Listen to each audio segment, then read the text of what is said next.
Hello అండి, నా channel first time చూస్తున్నట్లయితే సబ్స్క్రైబ్ చేసుకోండి. ఇంకా నేను ఆటిజం అవేర్నెస్ గురించి వీడియోస్ అయితే చేస్తాను. రిష్వేద్కి ఆటిజం అని ప్రీవియస్గా చాలా వీడియోస్ అయితే చేశాను. దానికి చాలా మంచి రెస్పాన్స్ అయితే వచ్చింది. ఇంకా నాకు పేరెంట్స్ కామన్గా ఇన్స్టాలో అడిగే క్వశ్చన్స్ ఏంటంటే, చాలా క్వశ్చన్స్ అడుగుతారు. నేను దాంట్లో మెయిన్గా ఎక్కువ ఏ క్వశ్చన్ వస్తుందో ఆ టాపిక్ని తీసుకొని వీడియోస్ చేయడం అనేది జరుగుతుంది. ఆ టాపిక్ గురించి మాట్లాడతాను వీడియోస్లో. ఇంకా ఈరోజు ఏంటంటే హ్యాండ్ ఫ్లాపింగ్ తగ్గించడం ఎలా అని చాలామంది అయితే అడిగారు. ఇంకా హ్యాండ్ ఫ్లాపింగ్ అనేది తగ్గించడం ఎలా అని నేను వీడియో అయితే ఈరోజు చేస్తున్నాను. ఇంకా నాకు తెలిసినవైతే మీకు చెప్తాను. ఇంకా పూర్తిగా నాకు అవగాహన ఉన్నంత వరకు అయితే చెప్తాను. వీడియో అయితే స్కిప్ చేయకుండా ఎండ్ వరకు చూడండి. ఇంకా మనము ఆటిజంలో హ్యాండ్ ఫ్లాపింగ్ అనేది కామన్గా జరుగుతూ ఉంటుందండి. పిల్లలు వాళ్ళకి హ్యాండ్ ఫ్లాపింగ్ ఎందుకు చేస్తారంటే, వాళ్ళకి ఎక్కువ ఎనర్జీ వచ్చినా కూడా బాడీకి ఏదో ఒక మూమెంట్ కావాలి. ఎక్కువ సంతోషంగా ఉన్నా, ఎక్కువ కోపంగా ఉన్నా, ఎక్కువ బాధగా ఉన్నా ఇట్లాంటి సిచ్యువేషన్లో హ్యాండ్ ఫ్లాపింగ్ అనేది చేస్తారు. ఇంకా కొంతమంది పిల్లలు పించింగ్ చేస్తారు, కొంతమంది గిల్లడము అట్లాంటివి చేస్తారు. వాళ్ళ కమ్యూనికేషన్ అనేది రాదు కాబట్టి అలా చేయడం జరుగుతుంది. వాళ్ళకి కమ్యూనికేషన్ తెలిస్తే అలా ఏం చేయరు. కాబట్టి మీరు అర్థం చేసుకోవాలి, కానీ కోపం మాత్రం తెచ్చుకోకూడదు. వాళ్ళు ఎందుకు చేస్తున్నారని చెప్పేసి మీరు అర్థం చేసుకోండి. వాడికి అర్థం చేసుకొని అవసరమైంది ఇవ్వడానికి ట్రై చేయండి. ఇంకా వాడు హ్యాపీగా ఉన్నా, ఎగ్జైట్మెంట్ ఎక్కువగా ఉన్నా కూడా, భయం వేసినా, బోర్ కొట్టినా, ఇంకా సెన్సరీ ఇష్యూస్ ఉన్న పిల్లలకైతే బయట సౌండ్స్ ఏదైనా విన్నా కూడా ఇట్లా ఫ్లాపింగ్ అనేది చేయడం స్టార్ట్ చేస్తారు. బాడీలో ఎనర్జీ ఎక్కువగా ఉంటే కూడా బాడీకి ఒక మూమెంట్ కావాలి. అట్లా ఫ్లాపింగ్ అనేది స్టార్ట్ చేస్తారు. ఏదో ఒక మూమెంట్ ఇస్తారు బాడీలో. కాబట్టి కొంతమంది పిల్లలు హ్యాండ్ ఫ్లాపింగ్ ద్వారా అట్లా ఎనర్జీ అనేది బయటకు వస్తుంది. దాన్ని మనం తగ్గించుకోవడం ఎలా అనేది చూద్దాం ఈరోజు వీడియో. ఇప్పుడు ఎగ్జాంపుల్ పిల్లవాడు హ్యాండ్ ఫ్లాపింగ్ చేస్తున్నాడు అనుకో, అప్పుడు మనం ఏం చేయాలి? ఆపు అని అస్సలు అనొద్దు. ఆపకుండా రీప్లేస్ చేయడానికి ట్రై చేయాలి. వాడు చేతులకి ఏదో ఒక యాక్టివిటీ ఆర్ వర్క్ ఇచ్చి దాన్ని డైవర్ట్ చేయడానికి అనేది ట్రై చేయాలి. ఫర్ ఎగ్జాంపుల్ ఫ్లాపింగ్ చేస్తున్నాడు వాడు మీకు ఎదురుగా నిలబడి, అప్పుడు మీరు ఆపు, చెయ్యకు అని అస్సలు ఇట్లా కోపడడం లాంటివి అస్సలు చేయకండి. వాడి నేమ్ ఏదైతే అది, నేను రిష్ని ఎగ్జాంపుల్ తీసుకుంటున్నాను. రిష్వేద్ క్లాప్స్ చెయ్యి నాన్న. వాడు ఫ్లాపింగ్ చేసే టైంలో మీరు పిలిచి నాన్న క్లాప్ చేయవా అని మీరు క్లాప్స్ చేసి చూపిస్తే వాడు క్లాప్ చేయడానికి ట్రై చేస్తాడు. హ్యాపీ ఫేస్తో చెప్పాలి, కోపంగా అస్సలు చెప్పకూడదు. హ్యాండ్స్ పుష్ చేయి గోడకి అని మీరు పుష్ చేసి చూపెట్టండి. బాడీలో ఎనర్జీ బయటికి రావాలి. అలాంటి టైంలోనే కొంచెం వాళ్ళకి కాన్సన్ట్రేషన్ అనేది ఇటు మళ్ళీపోతుంది. ఇంకా దాని మీద నుంచి ఇట్లా గోడకి పుష్ చేయించండి హ్యాండ్స్తో గట్టిగా. బాడీని ఇట్లా పుష్ చేయించినట్లయితే కొంచెము వాళ్ళకి ఎనర్జీ అనేది బయటికి వస్తుంది. బాల్ ఇస్తున్నాను పట్టుకో, ఇంకా చేతికి మనము ఏదో ఒక వర్క్ ఇవ్వాలి కాబట్టి బాల్ ఇస్తున్నాను పట్టుకో, లేదా వాటర్ బాటిల్ ఇస్తున్నాను పట్టుకో, ఇంకేదైనా ఇంట్లో ఉన్న వస్తువు ఇచ్చి పట్టుకో అట్లా చెప్పడం స్టార్ట్ చేయండి. ఎనర్జీ ఇంకా దానికి ట్రాన్స్ఫర్ అవుతుంది కాబట్టి కొంచెం తగ్గడానికి అనేది ఛాన్సెస్ ఉంటాయి. ఇంకా హెవీ వర్క్ యాక్టివిటీస్ అన్నీ అసలు వీళ్ళని మనం ఖాళీగా అస్సలు ఉంచొద్దు. పిల్లల్ని ఏదో ఒక యాక్టివిటీ చేపిస్తూనే ఉండాలి. వాళ్ళు ఖాళీగా ఉంటే వాళ్ళు దేనికో దానికి అలవాటు పడిపోతారు. బ్రెయిన్ అనేది అటు వెళ్ళిపోతుంది. కాబట్టి అసలు ఖాళీగా ఉంచకుండా ఏదో ఒక క్లే ఉంటే క్లేనా, లేకపోతే బాల్స్ ఉంటే బాల్సా, మనం 24 hours అసలు వాళ్ళతోనే టైం స్పెండ్ చేయాలి. వాళ్ళు ఏది చేస్తే అది మన పక్కనే ఉండి చూడాలి. వాడు ఆడుకుంటున్నాడు కదా అని అస్సలు వదిలేయొద్దు. వాడు ఏం చేస్తుంటే మనం చూడాలి. రిష్వేద్ అయితే క్లే తోటి అసలు ఏం చేశాడో నాకు కూడా అర్థమవుతలేదు. వాడి మైండ్లో అదేదో పడింది థాట్.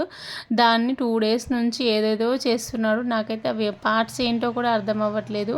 ఒక్కొక్క పార్ట్ ఒక్కొక్క షేప్లో ఉంది. ఇంకా ఇట్లా వాళ్ళకి ఏదైనా థాట్ వస్తే చేస్తూ కూర్చుంటారు. మనం అప్పుడు వాడు చేస్తున్నాడు కదా అని కామ్గా కూర్చోవద్దు. వాళ్ళని ఎంగేజ్ చేయాలి. నువ్వేం చేస్తున్నావురా, ఇదేంటి అదేంటి అని అడుగుతుంటే వాళ్ళు చెప్పడానికి ఛాన్సెస్ వస్తాయి.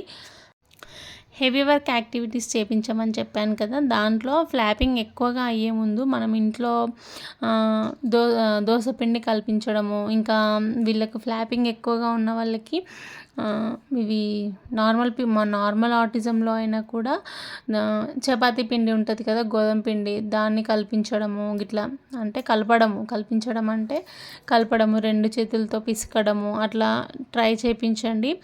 ఇంకా అట్లయితే ఫింగర్కి గ్రిప్పింగ్ అనేది కూడా వస్తుంది, హ్యాండ్కి గ్రిప్పింగ్ అనేది వస్తుంది. అట్లా కలపడం చేయించండి. నీళ్ళ బాటిల్స్ మొయ్యడము, లేకపోతే బ్యాగ్, వాడు స్కూల్ బ్యాగ్, నార్మల్ బ్యాగ్ ఏదైనా దాంట్లో ఒక వెయిట్ ఇచ్చి, అంటే రాళ్ళు కానీ ఇంకేమైనా ఇంట్లో ఉన్న వెయిట్, షుగరు, ఇంకెట్లాంటివి ఒక 2-3 kgs వెయిట్ అందులో వేసి వాడికి ఆ బ్యాగ్ వేసి తిప్పించడం, ఒక 3-4 రౌండ్స్ అట్లా వాడు నడిపించండి ఆ బ్యాగ్ వేసి. లేకపోతే 2 హ్యాండ్స్లో ఆ వెయిట్ అనేది పెట్టి వాడిని ఒక 5 రౌండ్స్ అనేది వేయించండి. అట్లా వాడికి ఎనర్జీ అనేది బయటకు వస్తుంది. ఇంకా బ్లాంకెట్లో చుట్టి జిమ్ బాల్ అయినా లేకపోతే ఇంకేదైనా ఉన్నా కూడా దాని బాడీ పైన ప్రెజర్ అనేది అప్లై చేయాలి. అట్లా అప్లై చేసినప్పుడు ఎనర్జీ అనేది బయటకు వస్తుందండి. ఇంకొక గట్టిగా హగ్ ఇచ్చేసేయండి ఇట్లా చేసినప్పుడు. నేను ఇలా చెప్తున్నాను, ఇలాగే చేయాలని లేదండి. ఇంకా మీకు ఎలా నచ్చితే అలాగా బాడీలో ప్రెజర్ అనేది బయటకు వచ్చేలాగా మనం ప్లాన్ చేసుకొని అది వాళ్ళతో యాక్టివిటీస్ అనేది చేయించాలండి. నెంబర్ ఆఫ్ యాక్టివిటీస్ ఉంటాయి, మన ఇంట్లోనే ఉంటాయి. మనం చూసినట్లయితే మనకే దొరుకుతాయి. మనం వన్స్ చేయడం స్టార్ట్ చేసినట్లయితే మనకే ఆటోమేటిక్గా థాట్స్ అనేటివి వస్తాయి. ఇట్లా చేపిస్తే అరే ఇది దీనికి యూజ్ అవుతుంది, ఈ యాక్టివిటీ చేపిస్తే దీనికి యూజ్ అవుతుంది అని చెప్పేసి థాట్స్ వస్తాయి. అట్లా చేయించడం అనేది స్టార్ట్ చేయండి. మీరు బియ్యంలో రాళ్ళు వేరుతున్నప్పుడు కూడా వాడిని కూడా ఇట్లా వేరమని చెప్పండి. అప్పుడు ఫింగర్ కోసం గ్రిప్పింగ్ అనేది వస్తుంది. ఇట్లా చాలా యాక్టివిటీస్ ఉంటాయండి, మన కిచెన్లోనే ఉంటాయి, మనం ఎక్కడికో వెళ్ళాల్సిన అవసరం లేదు. ఇంకా ఇప్పుడు మనం టీవీ సౌండ్స్ ఎక్కువగా ఉన్నా కూడా సౌండ్ తగ్గించండి.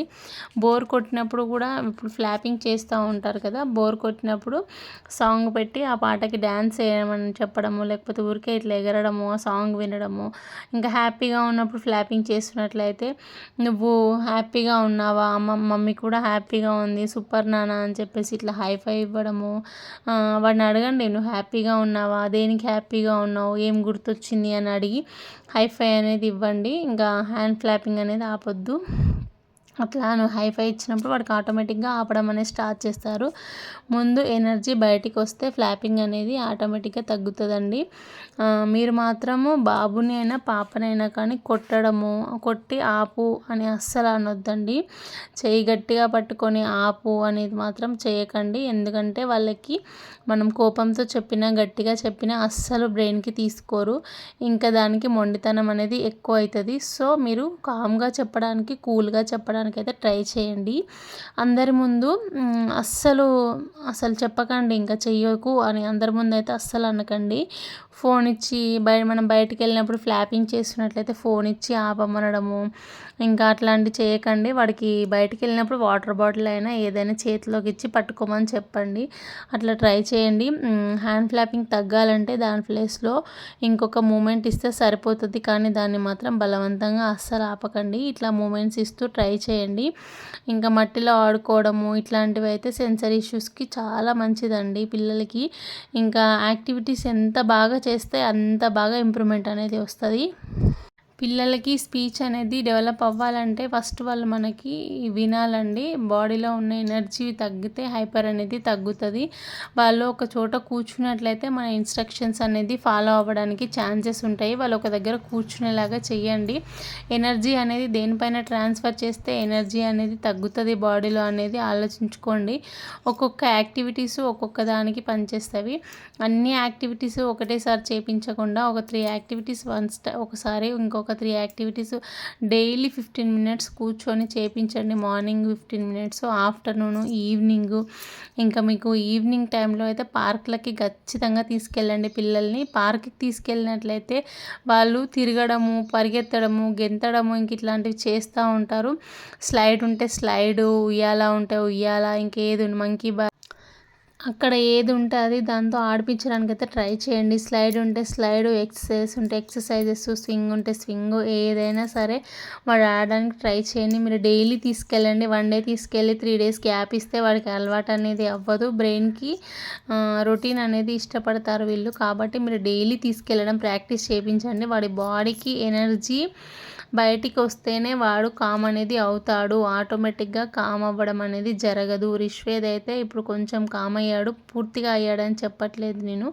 కొంచెం కామ్ అయ్యాడు, ఎక్కడికైనా తీసుకెళ్ళినా కూడా కొంచెం కంట్రోల్లో ఉంటున్నాడు. ఇంతకుముందు అయితే అస్సలు చెయ్యి పట్టుకునేవాడు కాదు, ఉండేవాడు కాదు. ఇంకా చాలా చేంజ్ అయితే అయ్యాడు. మీరు వాడిని మాత్రం అస్సలు వదిలిపెట్టద్దు. పిల్లల్ని మీరు చెప్తూనే ఉండండి, చేస్తూనే ఉండండి. 6 మంత్స్లో చేంజ్ అనేది చూస్తారు. అంత ఈజీగా అయితే రాదండి.